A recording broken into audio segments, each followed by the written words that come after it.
one last ride.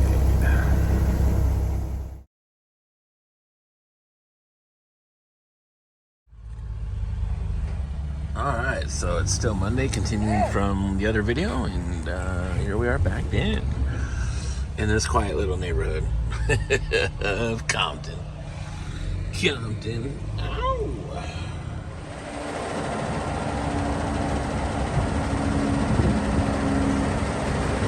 The LowStar sitting here, still clean after 3 weeks. Impressive. It's supposed to rain tomorrow and like later this week too, so that's probably gonna go away. Thought I'd come over, start it. I checked on it Saturday. It was still here, still good. I was gonna move it, but then I'm like, nah, you know what? It's good right here. No one's messing with it. So what's up with this? Huh. Anywho, yeah, I came out. Guy was supposed to come look at it. I'm thinking tomorrow he's probably going to. He got sidetracked. He was doing something down at Otay Mesa. So one of his drivers got sick, or their kid is sick or something. So he had to cover the load. But it's cool.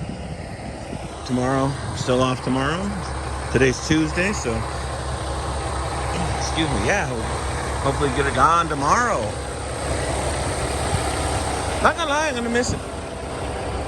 I think basically I'm gonna miss how clean it is. You know what I mean? Not like show clean. Not like, oh my God, it's polished out. The paint's like magenta, you know, or majestic. Just regular clean. Just a straight, clean looking work truck. You know, not all dirty like the ones I'm driving now at work, right? You don't see no dirt on the frame or nothing. So waiting on him, or anyone for that matter.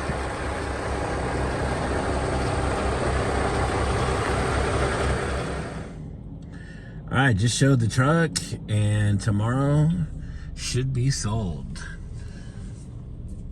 Today's Wednesday, the 15th of November, but tomorrow she'll be sold. I'm gonna actually take it down to in Montebello and drop it off for them, so they don't have to come all the way out here to Temecula to do the deal. So I'll tell you more about it later. Come on.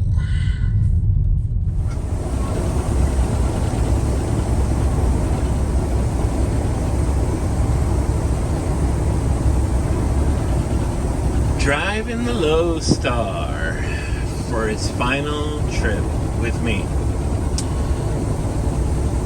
I don't know how I feel about it. I'm kind of mixed emotions. In a way, a part of me is sad because, yeah, I'm giving up something that I've had for almost 3 years. It would have been 3 years this coming March, but it didn't work out that way, you know? So yeah, there's that, and I think just being known for the truck, you know, not making it a show truck, not doing anything special other than we lowered it and put, you know, smaller tires, you know, and kept it looking clean as much as I could, and just doing my best to try to make some money with it. But the industry got the best of me. Of course, the guy I was leased onto got the best of me. And all my rainy day funds just dwindled out on repairs. So that's business, though. That's how it works, right? Sometimes you lose, sometimes you win. Sometimes you bottom out, you even out, whatever you want to call it. I think I evened out. I mean, I'm never going to get back what I spent on the truck as far as maintenance and all the repairs and everything. Having said that, though, I feel like, you know, when I came into the truck, I had about $7,000 saved up. And I started with nothing. Mike helped me out and gave me the loan, so to speak.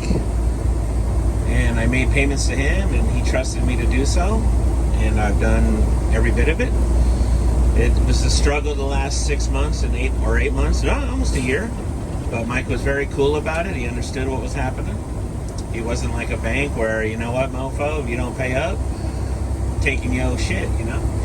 So, and I mean, I got the truck basically because of Mike in the first place. Because originally on the Twin, when Mike had both of them, we were going to run together, me and him, and he was going to get an authority and do all that. We were gonna go do like whatever, I don't know, whatever we were going to do. And it didn't work out that way. And then he sold the truck to Mark, and you know, I was already on with Mark, so that's pretty much how that came down the pike. So in a way, I mean, it kind of didn't work out originally the way I thought it was going to go, and then I wound up saying, okay, it's cool. I got the truck now. I got to make it work, and I did. I felt I did. I mean, or I wouldn't be here this long in where we're at today. So yeah, it's bittersweet, but at the same time, it's going to a good home. Enrique is his name. I've known Enrique now since I was at Gardner, because he used to pull for Gardner. He has his own trucks. And he's got a decent sized fleet nowadays. It's not mega. He's not even. It's not really corporation, but he had to sell a lot of his old trucks and jump on the new bandwagon for the CARB initiative, you know, which sucked. But because his older trucks were cool, he had old FLDs and old Peterbilts, but unfortunately those are all gone because of the way the world is. But he's the one obtaining the truck, and he's the one that's purchasing it today. But he's a great guy. Again, I've known him. We came to an agreement on price. It's obviously less than what I was asking, but it's cool at the same time because he gets a clean looking truck that's ready to rock and roll down the road. He doesn't have to do anything, maybe put some shocks to it, do the service on it, and it's good to go. And he's excited about that. It's cool. He knows the truck. He's been watching the YouTube videos. He's seen it on Instagram. He's seen it at the shows. But yeah, Enrique, nonetheless, a cool cat, and I hope, or I think one of his drivers is interested in buying one of his trucks or something like that to that effect. But I feel it's going to a great home. Again, I've known Enrique. He's always had nice rides, and his drivers keep up on that stuff. Enrique's real adamant about you keeping up on the trucks when you drive for him, so it's cool. I just feel it's going to be good. He's just going to be hauling paper and cardboard and all that, you know. But I want to thank everybody, really, for everyone who supported me in this, everybody who's been along for the journey on my YouTube channel, on Instagram. Is it at the end of the road for the LowStar? No, but as far as me, right now, yes. Will I obtain another truck in the future? My goal still one day is to own a cab over or an old 90s classic Freightliner or FLD or even an early Century model. It just depends on what I can find. But unfortunately, I'd have to move out of the communist state to do it. And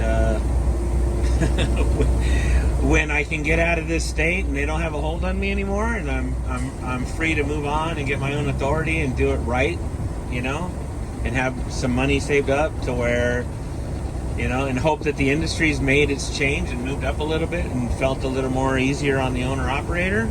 We'll see. If not, it is what it is. I had a great run. I don't feel bad about anything, and the industry let me down, yes, and like I said, Mark kind of let me down, but at the same time, you know, you just move on.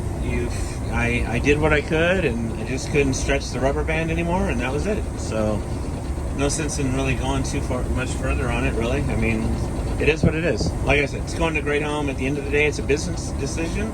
It is a truck, and it's not going to be my last truck. Nor is it my first one. By the way, if y'all know me, I had a transfer dump truck in Irwindale in 98, 99, and 2000 before I moved to Phoenix. And that was a 66 Peterbilt butterfly hood with a 335 small cam Cummins with a 6 and 4 on the boxes. So this is not my first rodeo. It took me 20 years to get the next rodeo. Hopefully I don't wait another 20 years. I'll be 70 by then. I don't even know if I'll be working by then, you know what I mean? But nonetheless, I digress. And just, you know, melancholy, man, just feeling it. Let's go get paid. Let's transfer over the old title and get a move on. But the LowStar, never forget it, man. Great memories. You know, Even when it broke down, I don't even think I had a bad memory about it. I don't even think I was like, F this truck, you know. I love this truck. I love it because it was different. I think that's what I think a lot of people took it's not, you don't see a drop visor, you don't see the drop window chops on the doors. It's not, you know, it's not color coded in any fashion. It's just a plain Jane stock International short sleeper mid roof. That's it. With a little bit of with a little bit of static drop on it, and that's about it. And she looks good going down the road. I tried to keep her clean, like I said, and I think that Enrique will have fun with this truck. If he doesn't, he can sell it, and somebody else will have fun with it. It's just a different type of truck. I mean, now I'm seeing a lot of people that got International Pro Stars, whether it was because they saw mine and liked it, or whether they wanted one originally, or they had one and then they saw mine.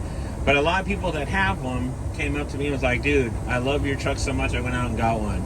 And that was cool. I thought that was very cool because, again, this is not a Peterbilt, it's not a Kenworth, it's not even a Freightliner.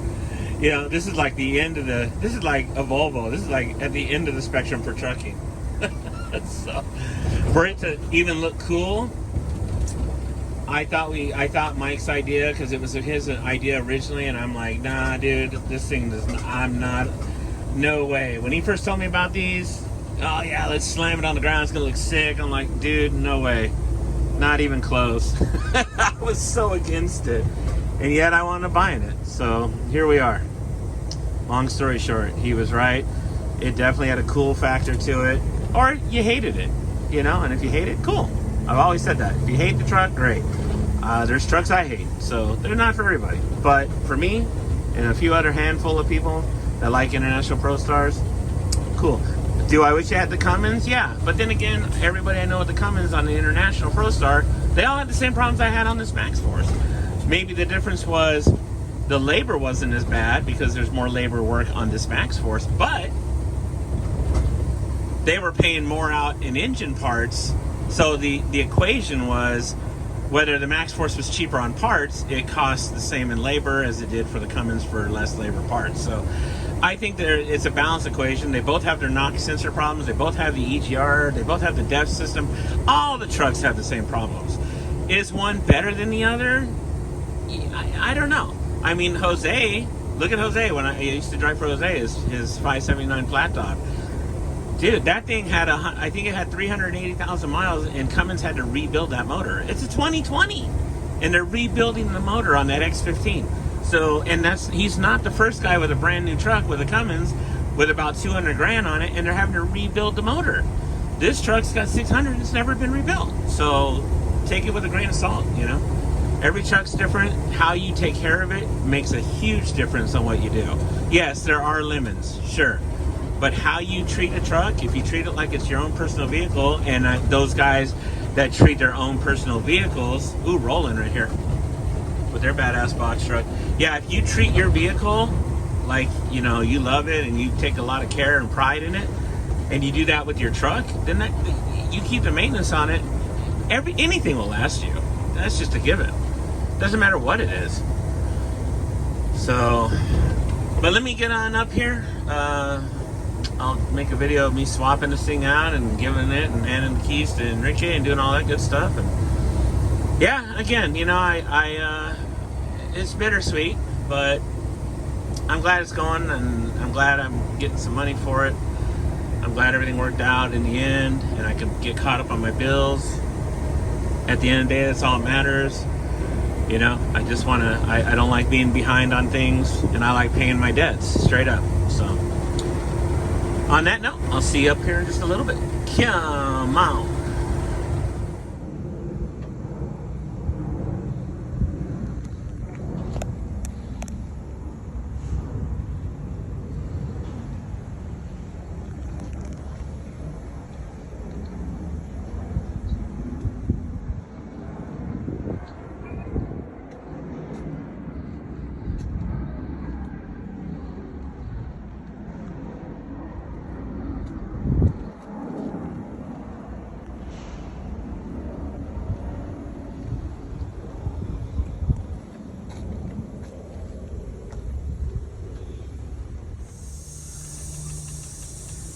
Alright, made it over here. We're just waiting right now.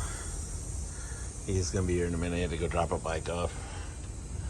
So, but check out this bad boy right here.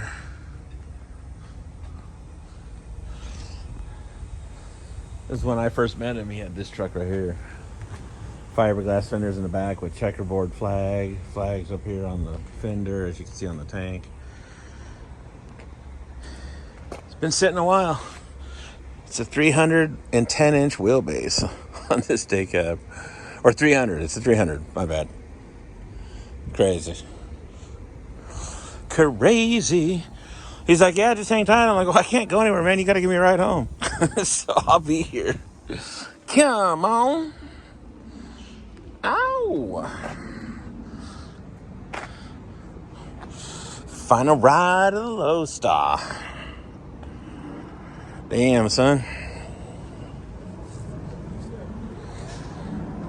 Come on. Big money, big money, big money, big money, big money.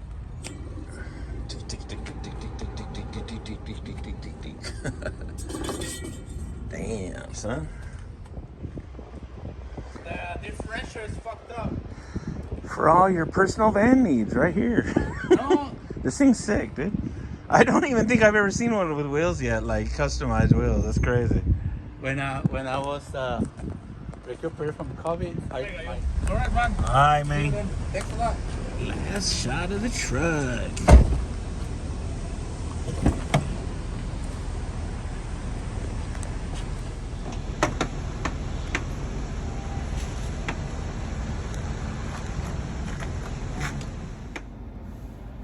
All right, so the end of an era. That's it. No more LowStar. We done. We finished.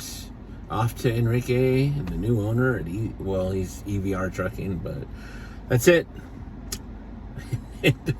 It's so hard to say goodbye to yesterday. All right, well, that's it. So we're done. Maybe in the future, we'll see what happens. In the meantime, go home, chill. I got bills to pay, and go back, do it all. Head for the grind tomorrow. Come on.